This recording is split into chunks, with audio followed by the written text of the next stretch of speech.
নমস্কার, আমি মোম দাস। সবাই কেমন আছেন? আশা করি সবাই খুব ভালো আছেন। নতুন ব্লগে স্বাগত জানাই আপনাদেরকে। সো একটা পাত্রের মধ্যে টমেটো কুচি, গাজর কুচি, বিনস কুচি, রসুন কুচি আর ধনেপাতা কুচি নিয়ে নিয়েছি। এবার এগুলোকে একটা কড়াই বসিয়ে দিয়েছি উনুনের মধ্যে। একটুখানি এর মধ্যে আমি দেখে নেব, তেল দেব। এখানে আমি মাস্টার্ড অয়েল ইউজ করছি বা সর্ষের তেল ইউজ করছি এখানে আমি। তো আজকে আমি যেটা বানাতে চলেছি সেটা হচ্ছে মিক্স ভেজ রাইস। সো এটা একটু মিষ্টি মিষ্টি হয়। এখানে আমি মিষ্টি মিষ্টি করছি না। তো চলুন আমি এটাকে শুরু করছি। আপনারা দেখে নিন, এখানে বাঁধাকপি রয়েছে, এখানে কড়াইশুঁটিও রয়েছে। সো কীভাবে বানাবো আমি এটাকে, তাই তো দেখে নিলাম। কড়াইটা গরম হয়ে গেছে অলরেডি। প্রথমে আমি বাঁধাকপিটাকে দিয়ে দিচ্ছি ভালোভাবে, যাতে করে এটাকে মজতে একটু সময় লাগবে। ভালো করে ধুয়ে জলটা ঝারিয়ে রেখেছি বাঁধাকপির। তো বন্ধুরা দেখুন, আমি ঠিক এইভাবে বাঁধাকপিটাকে কিন্তু দিয়ে দিচ্ছি। এবার এটাকে ভালো করে একটুখানি যাতে মজে যায়, সেই জন্য একটু ভালো করে নাড়বো চাড়বো। অনেকটাই কিন্তু এটা মজে এসছে। তো এর মাঝখানে আমি যেটা দেবো সেটা হচ্ছে রসুন কুচিটা দিয়ে দিচ্ছি। আমি যেটা তেল ইউজ করেছি ঠিক সেইটুকুই আমি তেল আপাতত ইউজ করে রেখেছি। নেক্সট আমি কোনো রকম তেল ইউজ করছি না। তো ওই তেলেই আমি রান্না করছি।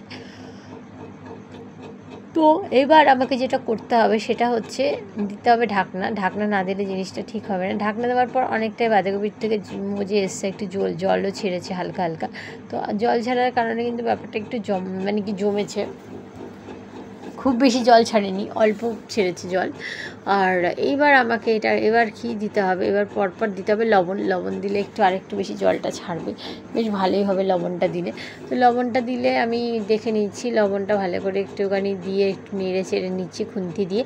তো আপনারা চাইলে এই শীতকাল থাকতে থাকতে যা সবজি আছে ইমিডিয়েট খেয়ে নিন, এরপর কিন্তু সবজির এত অহংকার বেড়ে যাবে, এরপর কিন্তু খেতে পারবেন না। তো যাই হোক, এইবার দিয়ে দিচ্ছি আমি, এটা হচ্ছে বিনস দিয়ে ভালো করে একটু নেড়ে চেড়ে নিচ্ছি। তো সেটা বলছিলাম, তো অহংকার বাড়লে যদি না খেতে পারেন তখন বুঝবেন আপনাদের ব্যাপার, আপনারা কী করবেন। কিন্তু আমার মতো ইমিডিয়েট যা যা সবজি আছে শীতের সবজিটা খেয়ে নিন, মাছ মাংস সারা জীবন খেতে পারবেন, কোনো চাপ নেই। তো যাই হোক, এইবার দিয়ে দিচ্ছি হচ্ছে যেভাবে আলু ভাজার আলু কাটে, আমরা এইভাবে আলু ভাজার আলু কেটে খেয়ে অভ্যস্ত আমি। তো এইভাবে আমি দিয়ে দিয়েছি গাজর কুচি, বেশ ভালো লাগছে। তেরঙা টাইপের লাগছে, তেরঙা টাইপের, গেরুয়া, সবুজ, সাদা, আমাদের ইন্ডিয়ান ফ্ল্যাগ যেটাকে আমরা বলে থাকি। তো এবার আমি ভালো করে একটু নাড়ছি চাড়ছি। তো আমি দেখে নেবো যে একটু তো জল ছাড়ছেই, কারণ জল না ছাড়লে জিনিসটা ঠিক জমে না। একটু ঢাকা দিয়ে নিই চলুন। তো এই ঢাকাটা আমি দিয়ে নিচ্ছি। তো এবার হাই ফ্লেমে রেখেছি। তো এবার আমি ঢাকাটাকে খুলে নেব আমি। তো দেখছি, ঢাকাটা খুলে দেখে নিলাম যে অনেকটাই কিন্তু ধোঁয়া বেরোচ্ছে এবং মশলা সবজিটা কিন্তু অনেকটাই মজে এসছে। তো যারা যারা আমার ইউটিউব থেকে দেখছেন তারা অবশ্যই মোম দাসটাকে সাবস্ক্রাইব করে দিন। ফেসবুক থেকে দেখলে মোম দাস, প্লিজ সাপোর্ট করুন চ্যানেলটাকে। ভিডিওটা ভালো লাগলে লাইক কমেন্ট শেয়ার করুন। দিয়ে দিলাম টমেটো কুচি, দিয়ে দিলাম হচ্ছে আমাদের মটরশুঁটি, কারণ মটরশুঁটিটা এই সময় দাম অনেক কম আছে। আস্তে আস্তে মটরশুঁটির রেটটা কিন্তু হাইয়ের দিকে যাচ্ছে। তো প্লিজ এখনই খেয়ে নিন মটরশুঁটি দিয়ে যা যা খাবার আছে। আবার আমি একটু ঢাকা দিয়ে দিলাম। তো যাই হোক, আবার একটু ঢাকাটা খুলে দেখে নিলাম। তো এইবার কি করতে হবে দেখে নিন, অনেকটা কিন্তু জলটা ছেড়েছে, যেহেতু এখানে আমাদের এই টমেটোটা রয়েছে সেই কারণে কিন্তু ব্যাপারটা অনেকটা ঠিকঠাক লাগছে, বেশ জলটা ছাড়া ছাড়া লাগছে। তো এইবার আমার এখানে আমি দেব হচ্ছে সয়া সস, কারণ সয়া সস না দিলে ঠিক জমে না ব্যাপারটা। আমি ডার্ক সয়া সস দিয়েছি, আপনাদের বাড়িতে যেমন সয়া সস থাকবে আপনারা সেরকম সয়া সস ইউজ করুন, তাতে করে কোনো অসুবিধা নেই। আপনাদের যেটা ইচ্ছা হবে আপনারা সেটা ইউজ করতে পারেন। তো যাই হোক, এবার আমাকে কী দিতে হবে, যেহেতু মা খেতে ভালোবাসে না সেই কারণেই ভিনিগার দিয়ে দিলাম। মা নিজে রান্না করে কিন্তু তারপর মা আর খেতে পারে না, মার খুব প্রবলেম হয়ে যায়। সেই কারণে মার জন্যই আর কি বিশেষত রান্নাটা আমার করা রান্নার ধারে আসা। তো এই দেখুন, এই যে সবজিগুলো কিন্তু অনেকটাই মজে এসছে, অনেকটাই মজে গেছে। তো এইবার দিয়ে দেবো হচ্ছে আমি ভাত না দিলে তো মিক্স ভেজ রাইস হয়ই না। আর মা কিন্তু ভাতগুলোকে একদম কষলে ফেলেছে। তো এবার দিয়ে দিচ্ছি আমি ভাতগুলোকে, দেখে নিন বন্ধুরা, কেননা ভাত না দিলে হবে না। আমি একটু হেঁচে নিলাম, সত্যির হাঁচি। যাই হোক যেটাকে বলা হয়।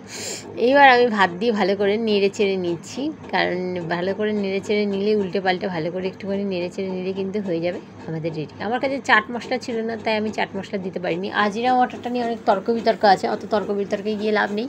তো আমি সেখান থেকে ঘি দিয়ে দিচ্ছি। আজিনা মটর আমি কিন্তু ইউজ করছি না। আর আমরা যেহেতু চট্টগ্রামের, সেই কারণে আমরা চিনিটা আমরা খাই না, আমরা ঘুটি নই, সেই কারণে আমরা চিনিটা একদমই পছন্দ করি না। তো এখানে দিয়ে দিলাম হচ্ছে কালামির্চ পাউডার, মানে হচ্ছে সেই গোলমরিচ গুঁড়ো দিয়ে আমি একটু ভালো করে ভাতটা নাড়িয়ে চাড়িয়ে নিচ্ছি। তো যদি এটা অপশনাল, যদি কেউ চিনি দিতে চান চিনি দিতে পারেন যারা ঘুটি আছেন, আর যারা বাঙাল আছে তারা অনেকেই চিনি খায়, অনেকে চিনি খায় না। আর যারা এইভাবে রান্নাটা করতে চাইছেন একবার তাড়াতাড়ি ঝটপট বানিয়ে ফেলুন। এটা ভাত ভাজাও বলতে পারেন, মিক্স ভেজ রাইসও বলতে পারেন, যা খুশি বলতে পারেন। একটু ধনেপাতা ওপর থেকে একটু ছড়িয়ে দিলাম। আর আজিনা মটর চাইলে আপনারা দিতে পারেন, কোনো অসুবিধা নেই। বিতর্ক আছে, আমার কাছে ছিল না তাই আমি দিইনি। যাই হোক, এবার আমি ভালো করে নাড়িয়ে চাড়িয়ে নিলাম। এবার নামিয়ে দেওয়ার পালা। এই দেখুন, এখানে আমি ধনিয়া বেগুন সুন্দরী দিয়ে, একটু ধনেপাতা চাটনি দিয়ে, আর হচ্ছে এখানে আমি মানে কি শশা নিয়ে নিয়েছি। আর এই যে এইভাবে আমি নিয়ে নিচ্ছি ফ্রাইড রাইসটা, মিক্স ভেজ রাইসটা। আর চামচ দিয়ে দিচ্ছি, কারণ ইংরাজি খাবার ইংরেজদের মতন করেই খেতে হবে, যেমন দেশে তেমন আর কীভাবে থাকতে হবে। যাই হোক, মাকে দিয়ে দিচ্ছি, মা খেয়ে বলুক কেমন হয়েছে। ততক্ষণে সবাই ভালো থাকুন, টাটা, শুভ।